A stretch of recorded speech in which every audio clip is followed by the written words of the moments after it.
हे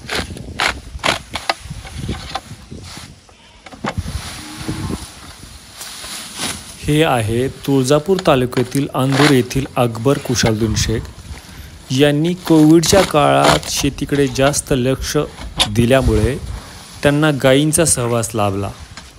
त्यामुळेच त्यांनी गोपालन करण्याचा निर्णय घेतला।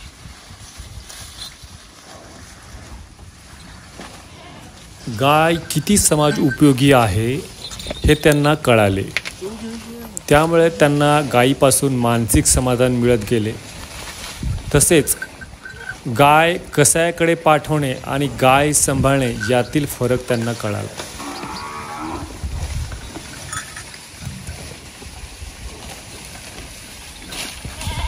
मी अकबर कुशालुद्दीन शेख, राहणार अंदूर, तालुका तुळजापूर, जिल्हा उस्मानाबाद। तर 2020 मध्ये ज्यावेळेस कोरोना आला, त्या कोरोनामध्ये मी शेतामध्ये राहत होतो। शेतात राहत असताना गायीचं महत्त्व माझ्या लक्षात आलं। म्हणजे गायीच्या सहवासात राहून माणूस निरोगी कसा राहू शकतो हे माझ्या लक्षात आल्यानंतर मला कल्पना सुचली की आपण काहीतरी केलं पाहिजे, समाजाचं काहीतरी देणं लागतो आणि म्हणून गायीची सेवा करणं हे दिवसाचं नियोजन कसं करता गोशाळेचं सकाळपासून संध्याकाळपर्यंत? सकाळी मी इथं नमाज पडल्यानंतर 6 वाजता हजर असतो गोशाळेवर। आल्यानंतर शेण वगैरे ती झाडलोट त्यांची केली जाते। त्यानंतर त्यांना वैरण टाकण्यात येते। सकाळी वैरण टाकून झाल्यानंतर मग दूध वगैरे काढणे, दूध काढल्यानंतर मग ते गायी रानात चरायला घेऊन जातात। आणि या सगळ्या गायी म्हशी कसं नियोजन केलं एवढ्यांचं? एवढा माझ्या शेती असल्यामुळे इथून जवळच माझी 3 किलोमीटरवर शेती आहे। त्या शेतामध्ये मी स्वतः चाऱ्याची पिकं घेतो। कडवळ असेल, गजरा गवत, मका आणि कडबा विकत घेतो। काय हिरवी वैरण वगैरे उन्हाळ्यामध्ये विकत घेऊन यांचा वैरणीचा प्रश्न मिटवतो। आपल्याकडे कसायाकडे जाणाऱ्या सुद्धा म्हशी गायी आहेत, किती आल्या आणि किती गेल्या? आता कसायाकडं गेलेल्या माझ्याकडं 5 गायी आहेत परत आलेल्या, आणि आता 29 म्हशी माझ्याकडे आलेल्या आहेत कत्तलखान्याला जाणाऱ्या।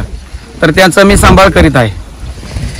कुठल्या कुठल्या अडचणी येतात? अडचणी चारा पाण्याची अडचण येते। दररोजचा दैनंदिन जो खर्च आहे त्या खर्च करत असताना थोडी ओढाताण होते। आपल्या गोशाळेला कोणी कोणी भेट दिली? कसायांनी देखील विरोध केला तुमच्या गोशाळेला, काय प्रसंग होता तो? नाही, विरोध हा बराच झाला किंवा एक मुस्लिम म्हणून मी गोशाळा करत असताना मला बराच त्रास झाला।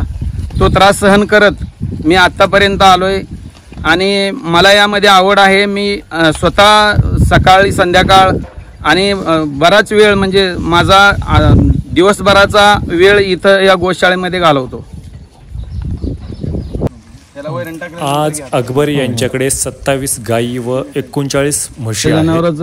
एखादा माणूस घरात वाढला तर त्याचा स्वयंपाक करायचा म्हणलं त्यांची पोलिसांकडून सोडवणूक करून त्या सांभाळ करत आहेत।